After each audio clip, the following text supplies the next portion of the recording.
ತಪ್ಪಿದ್ದಕ್ಕೆ ಅಸಮಾಧಾನವನ್ನ ವ್ಯಕ್ತಪಡಿಸಲಾಗಿದೆ. ಕೋಲಾರದ BJP ticket ಕೈ ತಪ್ಪಿದ್ದಕ್ಕೆ ಅಸಮಾಧಾನ ವ್ಯಕ್ತ ಆಗ್ತಾ ಇದೆ. ಕಾರ್ಯಕರ್ತರ ಮುಂದೆ ಗಳಗಳನೆ ಹತ್ತಿದ್ದಾರೆ ಡಿಎಸ್ ವೀರಯ್ಯ. ಸಾಕಷ್ಟು ಆಕಾಂಕ್ಷಿತರಾಗಿದ್ರು ಟಿಕೆಟ್ ಸಿಕ್ಕೇ ಸಿಗುತ್ತೆ ಕೋಲಾರ ಮೀಸಲು ಕ್ಷೇತ್ರದಿಂದ ಅಂತ. ಆದರೆ ಬಿಜೆಪಿ ಟಿಕೆಟ್ ಆಕಾಂಕ್ಷಿಯಾಗಿದ್ದಂತಹ ವೀರಯ್ಯ ಈಗ ಟಿಕೆಟ್ ಸಿಗದ್ದಕ್ಕೆ ಕಣ್ಣೀರು ಹಾಕಿದ್ದಾರೆ. ನಿನ್ನೆ ಪಕ್ಷೇತರ ಅಭ್ಯರ್ಥಿಯಾಗಿ ನಾಮಪತ್ರವನ್ನು ಸಲ್ಲಿಸಿದಂತಹ ವೀರಯ್ಯ ನಾಮಪತ್ರ ಸಲ್ಲಿಕೆಗೂ ಮುನ್ನ ಕಾರ್ಯಕರ್ತರ ಜೊತೆ ಮಾತನಾಡುವಾಗ ಕಣ್ಣೀರು ಹಾಕಿದ್ದಾರೆ. ಬಿಜೆಪಿ ಟಿಕೆಟ್ ಕೈ ತಪ್ಪಿದ್ದಕ್ಕೆ ಕಣ್ಣೀರು ಹಾಕಿದ್ದಾರೆ ಕೋಲಾರದ ಆಕಾಂಕ್ಷಿತರಾಗಿದ್ದಂತಹ ವೀರಯ್ಯ. ಕಾರ್ಪೊರೇಟರ್ ಮುನಿಸ್ವಾಮಿಗೆ ಟಿಕೆಟ್ ಅನ್ನು ಕೊಟ್ಟಿದ್ದಕ್ಕೆ ಆಕ್ರೋಶವನ್ನ ವ್ಯಕ್ತಪಡಿಸಲಾಗಿದೆ. ಈ ಮಾತನ್ನು ಕೂಡ ಹೇಳ್ತಾ ಇದ್ರು, ಅವರು ರೌಡಿ ಶೀಟರ್ ಇದ್ದಾರೆ, ಆದರೆ ಅವರಿಗೆ ಮಣೆ ಹಾಕಿದೆ ಬಿಜೆಪಿ ಅನ್ನುವಂತಹದ್ದನ್ನ.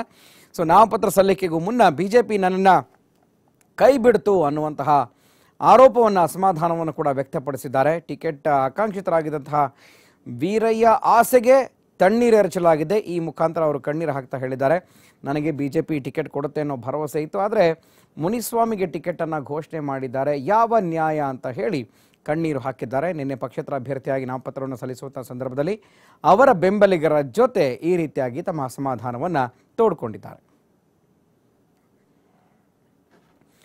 ಎಸ್, ಇದು ಸಾಮಾನ್ಯ. ಯಾಕೆಂದರೆ ಟಿಕೆಟ್ ತಪ್ಪುವಂಥದ್ದು, ಬೇರೆಯವರಿಗೆ ಕೊಡುವಂಥದ್ದು ಕೊನೆ ಕ್ಷಣದಲ್ಲಿ ಆಗುವಂತಹ ಘಟನೆಗಳು, ಬದಲಾವಣೆಗಳು. ಆದರೆ ಬಿಜೆಪಿಯಲ್ಲಿ ಯಾರಿಗೆ ಯಾವ ಪಕ್ಷ ಯಾವಾಗ ಏನು ಆಗುತ್ತೆ ಅದು ಎಲ್ಲ ಪಕ್ಷಗಳಲ್ಲೂ ಕೂಡ ಅದೇ ರೀತಿಯಾಗಿ ಇರುವಂತಹದ್ದೇ. ಆದರೆ ಕೋಲಾರದ ವಿಚಾರಕ್ಕೆ ಬರುವಂಥದ್ದಾದರೆ ಡಿಎಸ್ ವೀರಯ್ಯ ನಿನ್ನೆ ಪಕ್ಷೇತರರಾಗಿ ನಾಮಪತ್ರವನ್ನು ಸಲ್ಲಿಸಿದ್ದಾರೆ. ಆ ಸಂದರ್ಭದಲ್ಲಿ ನನಗೆ ಬಿಜೆಪಿ ಟಿಕೆಟ್ ತಪ್ಪಿದ್ದಕ್ಕೆ ಬಹಳ ಬೇಜಾರಾಗಿದೆ ಅಂತ ಹೇಳಿ ತಮ್ಮ ಬೆಂಬಲಿಗರ ಮುಂದೆ ಕಣ್ಣೀರು ಹಾಕಿದ್ದಾರೆ. ನೋಡ್ತಾ ಇದ್ರಿ ಆ ದೃಶ್ಯಗಳನ್ನು ನೀವು. ಟಿಕೆಟ್ ಕೈ ತಪ್ಪಿದ್ದಕ್ಕೆ ಡಿಎಸ್ ವೀರಯ್ಯ ಕಣ್ಣೀರು ಹಾಕಿದ್ದಾರೆ. ಸೊ ಈ ಹಿಂದೆ ಕೂಡ ಸಾಕಷ್ಟು ಅವರು ಸ್ಪರ್ಧೆಯನ್ನು ಒಡ್ಡಿದ್ರು, ಆದರೆ ಯಾವುದೇ ರೀತಿಯ ಫಲ ಸಿಕ್ಕಿರಲಿಲ್ಲ. ಆದರೆ ಈ ಬಾರಿ ಗೆದ್ದೇ ಗೆಲ್ಲುವಂತಹ ವಿಶ್ವಾಸ ಇದೆ. ಸೊ ಅವರು ಕೂಡ ಹೇಳ್ಕೊಂಡು ಬರ್ತಾ ಇದ್ರು, ನನಗೆ ಈ ಬಾರಿ ಟಿಕೆಟ್ ಸಿಗುತ್ತೆ ಅಂತ. ಒಳಗೆ ಸಾಕಷ್ಟು ರಾಜಕೀಯಗಳು ನಡೆದಿರಬಹುದೇನೋ ಅನ್ನುವಂಥ ಮಾತನ್ನು ಕೂಡ ವ್ಯಕ್ತಪಡಿಸಿದ್ದಾರೆ. ಹಲವಾರು ಆಕಾಂಕ್ಷಿಗಳಿದ್ರು. ಕಾಂಗ್ರೆಸ್ನಿಂದ ಬಿಜೆಪಿಗೆ ಹೋದಂತಹ ನಾರಾಯಣಸ್ವಾಮಿ ಕೂಡ ಇದರಲ್ಲಿ ಆಕಾಂಕ್ಷಿತರಾಗಿದ್ದರು. ಸೊ ಹಾಗಾಗಿ ಎಲ್ಲೋ ಒಂದು ಕಡೆ ಯಾಕೆ ಈ ಒಂದು ಟಿಕೆಟನ್ನು ನನಗೆ ತಪ್ಪಿಸಿದ್ದಾರೆ ಅನ್ನುವಂತಹ ಆಕ್ರೋಶದ ಮಾತುಗಳನ್ನು ಕೂಡ ಆಡಿದ್ದಾರೆ. ಜೊತೆಗೆ ಬಿಜೆಪಿ ಟಿಕೆಟ್ ಸಿಕ್ಕೇ ಸಿಗುತ್ತೆ ನನಗೆ ಅನ್ನುವಂಥ ಆಸೆ ಇತ್ತು, ಆದರೆ ಕೊನೆ ಕ್ಷಣದಲ್ಲಿ ಅದು ಬೇರೆಯವರ ಪಾಲಾಗಿದೆ ಅಂತ ಹೇಳಿದ್ದಾರೆ. ಈ ಬಗ್ಗೆ ಮತ್ತಷ್ಟು ಮಾಹಿತಿಯನ್ನು ನಮ್ಮ ಪ್ರತಿನಿಧಿ ಕುಮಾರ್ ಕೊಡ್ತಾರೆ. ಕುಮಾರ್, ಬಿಜೆಪಿಯಿಂದ ಸಾಕಷ್ಟು ನಿರೀಕ್ಷೆ ಇಟ್ಕೊಂಡಿದ್ದಂತಹ ಡಿಎಸ್ ವೀರಯ್ಯ ಕಣ್ಣೀರು ಹಾಕಿದ್ದು ಯಾಕೆ? ಜೊತೆಗೆ ಈಗ ಪಕ್ಷೇತರರಾಗಿ ನಾಮಪತ್ರವನ್ನು ಸಲ್ಲಿಸಿದ್ದಾರೆ. ಬೆಂಬಲಿಗರ ಜೊತೆ ಏನು ಹೇಳಿಕೊಳ್ತಾ ಇದ್ದಾರೆ? ಜೊತೆಗೆ ಮುಂದಿನ ನಿರ್ಧಾರ ಏನು ಅಂತ? ಗುರುಪ್ರಸಾದ್, ಏನು ಡಿಎಸ್ ವೀರಯ್ಯರು ಬಿಜೆಪಿಯವರು ಪ್ರಬಲ ಟಿಕೆಟ್ ಆಕಾಂಕ್ಷಿ ಆಗಿದ್ರು. ಆ ಮೂಲಕವಾಗಿ ಸಹ ಸಾಕಷ್ಟು ಪ್ರಯತ್ನ, ಕೊನೆಯವರೆಗೂ ಸಹ ಒಂದು ಟಿಕೆಟ್ಗಾಗಿ ಸಾಕಷ್ಟು ಪ್ರಯತ್ನವನ್ನ ನಡೆಸಿದ್ರು.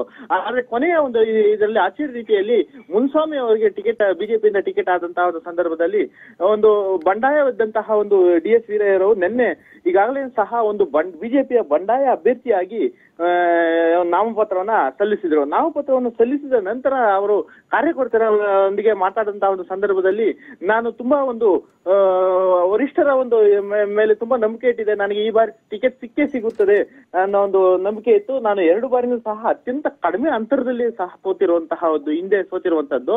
ಆದ್ರಿಂದ ಈ ಕ್ಷೇತ್ರದ ಬಗ್ಗೆ ಸಂಪೂರ್ಣವಾದಂತಹ ಒಂದು ಹಿಡಿತ ನನ್ನ ಹತ್ರ ಇತ್ತು. ಆದ್ರೆ ಬಿಜೆಪಿಯನ್ನ ಗೆಲ್ಸ್ಕೊಂಡ್ ಬರುವಂತಹ ಒಂದು ನಿಟ್ಟಿನಲ್ಲಿ ನಾನು ಸಾಕಷ್ಟು ಪ್ರಯತ್ನಗಳನ್ನು ಸಹ ಇಲ್ಲಿ ಪಟ್ಟಿದ್ದೆ. ಆದ್ರೂ ಸಹ ನನಗೆ ಈ ಒಂದು ಟಿಕೆಟ್ ವಿಚಾರದಲ್ಲಿ ನನ್ನನ್ನ ಕಡೆಗಣಿಸಿದ್ದಾರೆ ಅನ್ನೋ ಒಂದು ನಿಟ್ಟಿನಲ್ಲಿ ಕಾರ್ಯಕರ್ತರ ಮುಂದೆ ಕಣ್ಣೀರನ್ನ ಹಾಕ್ತಾರೆ. Guruprasad. Okay, thank you Kumar ಮಾಹಿತಿ.